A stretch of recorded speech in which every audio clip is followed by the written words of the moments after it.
Da je ovo veliki dan za nas, jer mi smo mala država, vidjeli da smo se prvi put, od kad smo se odvojili od Srbije, prvi put smo se našli na velikom takmičenju i prošli taj prvi krug gdje se niko nije nadao, mi smo stvarno presrećni i sad šta god da uradimo, izgubili, dobili, mi smo srećni što smo ovdje na Evropskom prvenstvu. Hrvatska?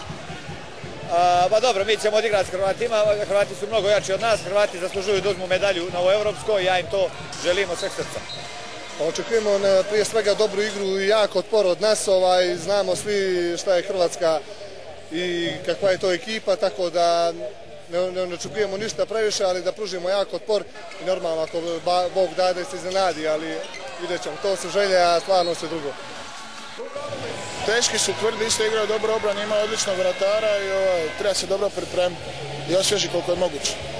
Ekipa koja ima dva vrhunska beka, Buratovića, Mrvaljevića, gdje se sve vrti u napadu oko njih i odličnog Stojanovića na golu. Mislim da tu trebamo tražiti njihove najjače adute. Pa neće nam biti lako, treba ovo proći psihički što smo malo, pali, ne smijemo pasti.